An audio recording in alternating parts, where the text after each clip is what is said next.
First Nations chiefs are expected here at Queen's Park tomorrow for a very big meeting with Premier Doug Ford, the first since the province passed its controversial Bill 5, which Indigenous leaders say violates their treaty rights. Today, Ford actually offered some choice words to tee things up.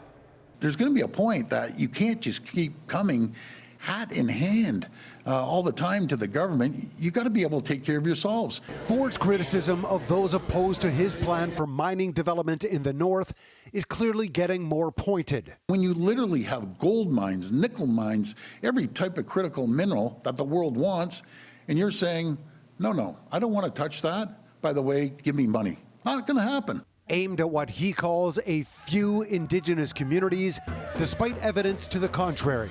NDP MPP Sol Mamakwa offered this in response. Quote, the Premier's remarks today were deeply offensive and racist.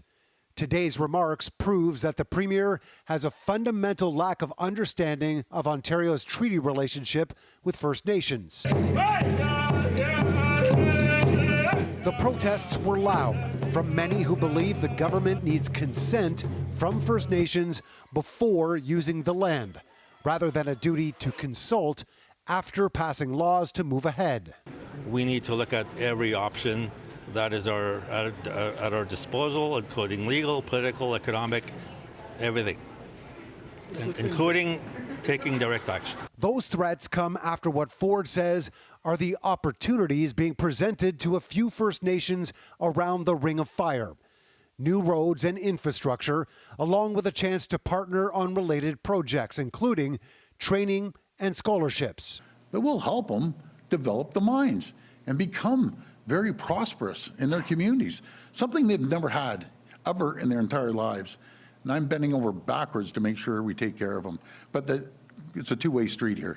Streets, roads, and highways could very well end up being blockaded, along with more protests on the ground, if both sides don't see eye to eye after coming together.